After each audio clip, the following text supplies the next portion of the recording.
went to jail, I started taking a lot of medications and they made me numb.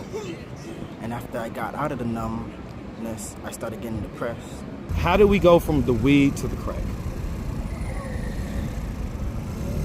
It just happened since I came here. You should have never came here.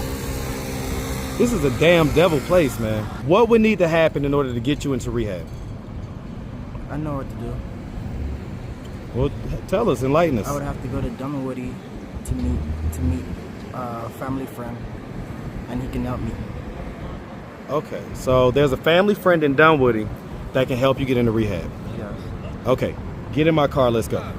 Right now? What's up, YouTube? So guys, I'm back in the gym with Katie, back on the meal plan with Chef Said, and back in the streets full time. So it's time to get back to the content. What's up, YouTube? Atlanta Street Interviews, out here with an update. So Montez just pointed out that you was walking by. I didn't even recognize you. I didn't recognize you. You didn't recognize me? I saw you and it looked like you and I was like, that's not him. We just interviewed like a couple days ago. I know, but you look like a whole different person. You look like a fatter person. Fatter? You trying to say I look fat, man? I don't think I look fat, man. What'd you say about my beard? Your beard was bigger. My beard was bigger. Okay, so, all right, so, you know, we just talked a few days ago. It was like 2 or 3 days ago. Okay, and, man, what's this look you got right now, man? Freestyle. No, I mean on your face. Oh, I just woke up. You just woke up? Mm-hmm. Okay, so clearly, okay, so you're still in the stuff. I get it. So I wanted to talk to you, man, because I want you to know this. I tend to be blunt and just tell people whatever it is off my mind. It's like a freestyle when I'm doing these interviews. And when I say that, hey, man, you got this energy that just feels dark, you know what I'm saying? Bilal, you're starting to look different already. What the heck is going on? I ain't gonna lie, I told Chris to stay away from me. What? Yeah, because you got this dark energy, man. I got a dark energy? You do. Like, it's not like it's mean or nothing. It's not like a energy that's like abrasive or anything, but it's dark. It's dark, man. I want you to know that that doesn't mean that you can't unhave that energy. That's not your permanent energy that you have to have, right? It seems like there's just a lot of pain that has metastasized itself into this energy that you have, right? So that's what I'm trying to figure out. If you had to say what that top thing is, that top pain source that's causing this bad energy, where would you say that is? Insecurities, anxiety, and depression. Insecurities about what? How people would feel because I left my family. How people feel because you left your family? Depression about what? Yeah, we in that bit. You got downtime in that bit. Real downtime, you some Yeah, real 5 points all day. But yeah, what is the depression about? What are you depressed? When I went to jail, I started taking a lot of medications and they made me numb. And after I got out of the numbness, I started getting depressed. Okay, so that makes a lot of sense. So they prescribed you medications, you had to take them, and it numbed you, which people say that these medications do that. And then when you got off the medications, you didn't have anything to fill in that whatever that medication was doing. So you started self-medicating, is that what I'm hearing? With weed. Okay. Now, listen, we're from the islands. All right, we know that weed grows from the earth, okay? And so, you know, most people in general don't have a major problem with weed. But how do we go from the weed to the crack? It just happened since I came here. You should have never came here. This is a damn devil place, man.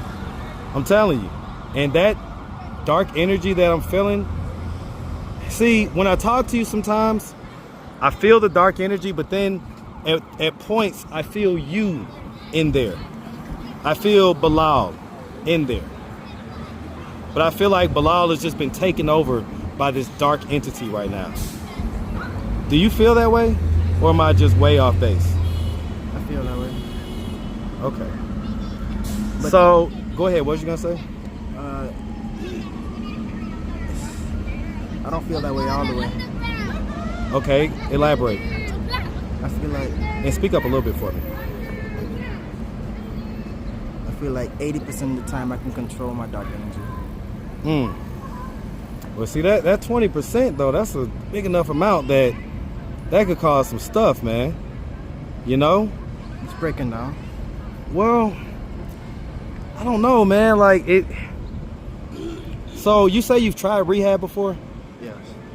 And what was the result of that? I mean, we see what the ultimate result was, but how long were you able to stay sober or whatever it was? I was able to stay sober the whole time. No, well, I mean, after you got out of rehab. I went straight back to smoking. How long? Like a day away. After I got out of rehab the first time. That's a lie. I smoked in a sober living once, and after that, after I got out of that, Speak up just a little bit for me. after I got out of that, my dad brought me with him, and it took like 3 months. Okay, so you was with your dad, fresh from the sober living, sober for 3 months. Yes. Yes? Yes. Yes or no? Yes. Yes, okay.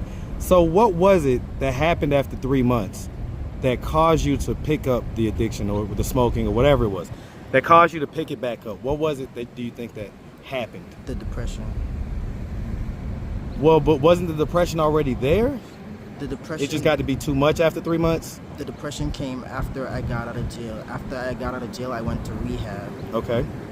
and then I was numb in rehab, in jail, and then after I got out of rehab, Uh-huh. in the middle of it, Right. I got depressed. Started smoking weed in rehab. Okay. I smoked weed one time. One time in rehab, okay. And then it was like 3 weeks after. After that 3 weeks, I didn't smoke. So like 4 months basically. Right, so you was 4 months sober with your dad. What were you like sober? Depressed, anxious. Not a fun-loving guy? Okay. I mean, I always been a fun-loving guy, but not as much. Not as much. Right, you know what I'm saying? Like, you know, a lot of people pointed out that you're a handsome young man. You know what I'm saying? You've got all the features of essentially what could be, you know, almost a model. You know what I'm saying? Like, but none of those features are highlighted when you smoke crack, man. It takes away from all that.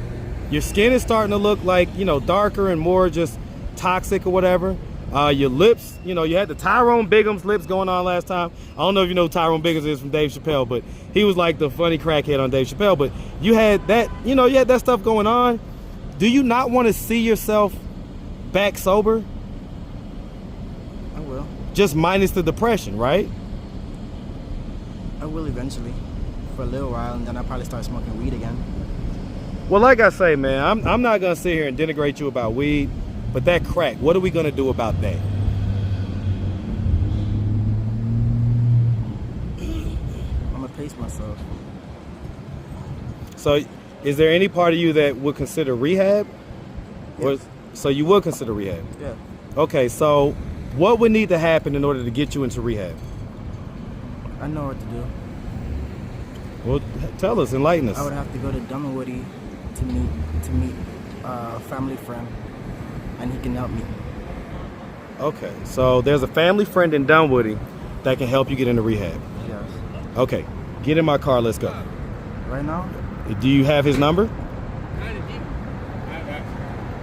Right now I'm trying. Do you have his number? Right now I'm trying to get money so I can get a phone to make beats.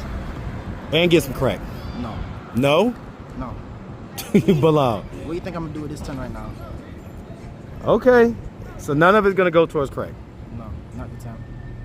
I believe you. I'm looking you dead in your eyes. So, all right. I hope it anyway. Okay. So, what's this guy's name in Dunwoody? I don't know. Huh? I don't remember. Yeah, you do. I promise you I don't. So how you gonna get in touch with him? You got his number? I know where he is. You know where he is? All right, man. Okay. All right, okay. All right, you gotta have patience. You gotta have patience. So, in God's timing, okay. But the moment that you see me, and you're ready to go up to Dunwoody and get into rehab. Right now, I just need $20 to get a phone, and after that, Listen to me. Listen to me. I hear all that. I've heard it all, and I get it. And listen, I ain't gonna say I don't believe you, but just the point is this: when you're ready, I'm letting you know that you don't have to be ready right now, whatever. When you're ready, you got a free ride up to Dunwoody, on the spot. I don't care if I'm in the middle of an interview, okay? I will take you right away, okay? Huh? I'm ready, but I'm not ready to go to rehab. I was gonna go to Dunwoody after this. Well, who is this guy to you? He's a person that wants to help me. Is he a lover, like, you know what I'm saying, or whatever? No. Okay, is this like a family friend type deal? He's a security guard That you met where? in Dunwoody. Okay. All right, man. Look, I'm gonna get you your fee, let you do your stuff, man. When you're ready, let me know. To go to rehab? Yes, to go to rehab. Okay. All right. All right, man. Look, we gonna talk. Still no Cash App or anything like that, right? All right, Bilal. Listen, man. I'm gonna always keep it a buck with you. Okay, and I'm gonna tell you when you look crazy. All right, because you know you don't look as crazy today. Okay, your hair looks a little crazy, but you say you just woke up. But besides that, man, I want you to know that it's all in love. It's all in love, because I want to see you do better. Okay? Sometimes you need a little shock value to kind of wake people up a little bit. Okay? All right. All right, man. We'll talk later. All right. Wait, did you see Chris today? Yeah. He's down there. Did I see Chris today? I believe so. Are you still following him around like you was, or not so much? Not as much. Not as much? All right, all right. Well, listen, man, we're going to talk to you. Definitely have a good one, okay? All right.